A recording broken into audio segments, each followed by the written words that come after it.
I think पहली बात तो थैंक यू बधाई देने के लिए कि एक इतना सक्सेसफुल रन रहा है। एक आर्टिस्ट के लिए बहुत ज़रूरी होता है कि एक ऐसे प्रोजेक्ट का हिस्सा रहे जहाँ पर उसे इतना सारा प्यार मिले, इतना सारा सम्मान मिले। सो बहुत सारी खुशियाँ बटोर कर जा रहा हूँ मैं यहाँ से। And I am very very happy with the way the show has shaped up, the way my role has shaped up. And बहुत अच्छा लगा मुझे। सो मेरे लिए एक यादगार सफ़र रहा है ये। देखिए विराट का जो किरदार है, अभी भी मैं मैसेजेस पढ़ रहा था लोगों के, कमेंट्स पढ़ रहा था उस पे यूट्यूब पे और जहाँ भी बहुत सारे सोशल मीडिया पर, तो लोग इतना ज़्यादा इमोशनल है आपके किरदार को लेकर, विराट को लेकर, सबसे ज़्यादा मिस करने वाले, तो आप उस कैरेक्टर को कितना ज़्यादा मिस करने वाले? ये जानकर खुशी हुई कि लोगों को इतना पसंद आया है एंड इतना इमोशनल है, इमोशनली कनेक्टेड है एक किरदार से। जबकि कोशिश यही रही हमारी, एटलीस्ट मैं अपनी बात कर सकता हूँ कि मैं किरदार को एक इंसान बना पाऊँ। तभी हम एज एन ऑडियंस कनेक्ट होते हैं एक किरदार से, जब वो इंसान की तरह ट्रांसलेट होता है on screen. So I am very happy that people are emotionally connected to Virat और उसके अप्स एंड डाउन्स, उसकी हंसी में, उसके दुख में उसके साथ हैं। सो आई एम ये जानकर खुशी मिलती है कि एक तरह से एज एन आर्टिस्ट वो ट्रांसलेट कर पाया हूँ जो मेरे राइटर्स, मेरे मेकर्स ने जो विज़न बनाया था इस शो का, इस किरदार का, उसे मैं थोड़ा बहुत जस्टिस दे पाया हूँ। So I am just happy. तो आप कह रहे थे लोगों ने इतना प्यार दिया, इतना पसंद किया है। सो कोई एक चीज़ जो आप इस किरदार के साथ नहीं लेकर जाने वाले विराट मैंने अभी हाल ही में एक इंटरव्यू में कहा था कि विराट में एक बहुत ही अच्छी खूबी है, एक मतलब ये मुझे सबसे ज़्यादा पसंद है कि वो कोई भी चीज़ हाफ हार्टेडली नहीं करता, हमेशा 100% इन्वॉल्व रहता है। चाहे वो प्यार हो, चाहे वो गुस्सा हो, चाहे वो ईमानदारी हो, वफादारी हो, कुछ भी हो, 100% है उसमें। तो हाफ हार्टेड एफर्ट किसी में भी नहीं है उसका। तो that's what I really like. And वो मैं अपने आप से वो रिलेट कर पाता हूँ क्योंकि मैं भी एक तरह से 100% हूँ या नहीं हूँ। वो एक ट्रेट है जो मैं उसकी वो ट्रेट में लेके जाना चाहूँगा। तो विराट की ऐसी कौन सी क्वालिटी है जो आप नहीं करते? आई थिंक उसका गुस्सा, वो उसके गुस्से पर कंट्रोल नहीं। और मैं बहुत बार बोल चुका हूँ कि मैं शॉर्ट टेम्पर्ड हूँ, तो वो मैं उससे उस चीज़ से रिलेट कर पाता हूँ कि विराट बहुत ज़्यादा शॉर्ट टेम्पर्ड है और वो अपने शॉर्ट टेम्पर में कुछ ऐसे डिसीजंस लेता है जो गलत होते हैं, किसी की नज़र में गलत हो सकते हैं वो। तो आई थिंक तो वो शॉर्ट टेम्पर और वो गुस्सा, उससे मैं अपने शॉर्ट टेम्पर से रिलेट कर सकता हूँ। So, yeah. लास्ट डे है और लास्ट डे आप लास्ट है, आप कैसे इमोशंस है और मतलब क्या क्या आप क्या बताना चाहते आई मीन लास्ट डे है, आई नो। और इसके पहले भी कई शोज़ कर चुका हूँ। And obviously it's a emotional thing, but emotional doesn't mean always your crying buckets. Emotions can also mean happy emotions, nostalgic emotions, cherishing things. So I am very very happy. अंदर एक खुशियों से भर गया हूँ मैं आज, सीरियसली।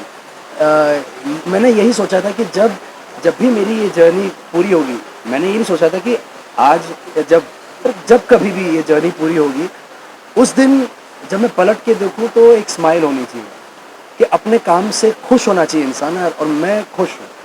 तो I am happy and I am very proud of the work that we put out. हैं? ऐश्वर्या तो इनके गाने से भी फैंस काफ़ी ज़्यादा दुखी थे, लेकिन अभी उनकी स्टोरी देखते हैं खतरों के खिलाड़ी, वो बहुत ज़्यादा खुश होते हैं। आप कितना प्राउड फील करते हैं? आई am very proud of her. उसकी जर्नी उसने अच्छी तय की है एंड लोगों ने उसे बहुत प्यार दिया, बहुत सम्मान दिया। एंड अभी जहाँ भी है वो वहाँ भी प्यार बटोर रही है। And I am very happy for her and for her fans. So keep supporting her guys. फिर आपके क्या प्लान्स है फ्यूचर को लेकर? आपने रियलिटी शो करने का आपने सोच रहे हैं कि ऑनेस्टली कुछ नहीं सोचा है। ये आज जब ख़त्म होगा, मैं एक दो दिन आराम से सोऊंगा, बिकॉज बहुत दिनों से ढंग से सो नहीं पाया हूँ। तो एक दो दिन आराम से सोऊंगा, उसके बाद सोचूंगा करना क्या। So as of now nothing is on plate and nothing is in the pipeline. So ऐसा कुछ भी नहीं। अच्छा, आज जब लास्ट डे है तो ऐश्वर्या ने आपको फोटो के बारे में कुछ बताया लास्ट डे के ऑफ बारे कोर्स बताया, she is also extremely emotional about this, but at the same time एक जर्नी है, कभी ना कभी जैसे शुरू हुई थी ख़त्म भी होनी है, so we are very practical in that sense. So शुरुआत हुई थी, वो पहले जा चुकी है, तो उससे बोला था कभी ना कभी तो होना ही था, इट्स ओके, एक नई जर्नी शुरू करेंगे। So she is very positive about it.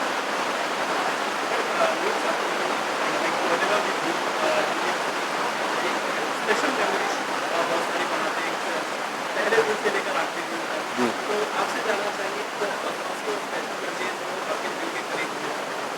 बहुत सारी मेमोरीज़ है, कोई एक ऐसी स्पेशल मेमोरी है नहीं, बिकॉज़ वो सेट, वो विराट का रूम, वो हॉल, वो गणपति जी की मूर्ति हमारी, वो बाद में लीफ वाली जो मूर्ति थी, वो सारी चीज़ें इतनी स्पेशल है।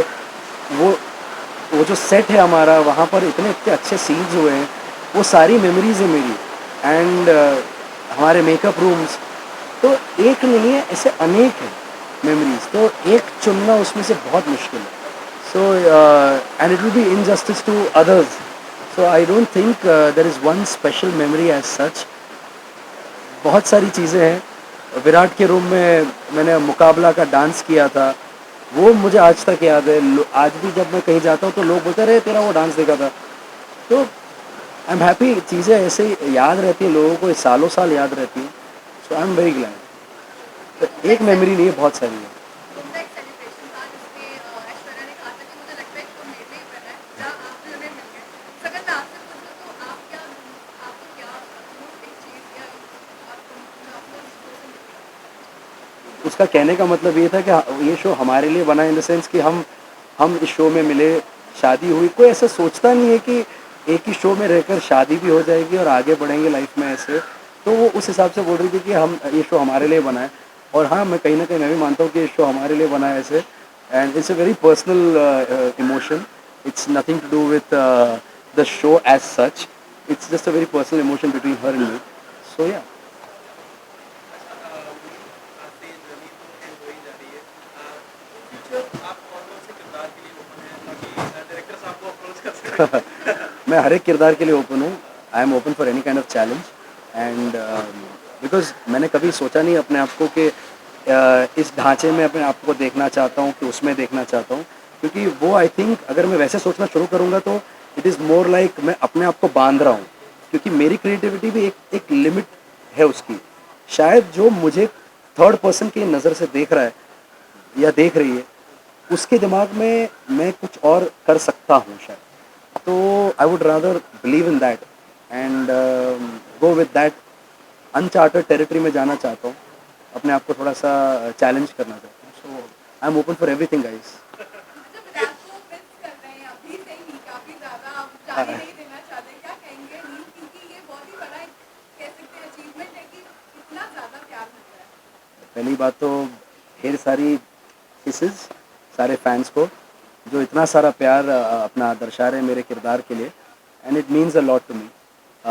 But like every good thing must come to an end, and every journey that begins also has an end. So this is just a this I'm not saying ये जर्नी ख़त्म होती है। जी हाँ, विराट की जर्नी ख़त्म होती है, लेकिन नील एज एन आर्टिस्ट की जर्नी हमेशा कंटिन्यू रहेगी। And it's just a pause button for a while. So जैसे ही प्ले होगा आपको पता चल जाएगा। Thank you, thank you guys, thank you so much. Fans के लिए यही हमेशा के लिए जो मैं बोलते आया हूँ कि आप लोगों ने बहुत सारा प्यार और सम्मान दिया है मुझे, यहाँ तक पहुँचाया है। मेरे करियर का सबसे बड़ा हाई पॉइंट रहा है ये शो। एंड उस चीज़ को मतलब यहाँ तक पहुँचाने के लिए पहली बात तो नमन करता हूँ, thank you. And with a lot of humility I am asking कि आप लोग इस शो को भी उतना ही प्यार दें जब मैं यहाँ से जाऊँ, एंड जहाँ भी जाऊँ वहाँ मुझे उतना ही प्यार और सपोर्ट दीजिएगा। Thank you so much. Thank you.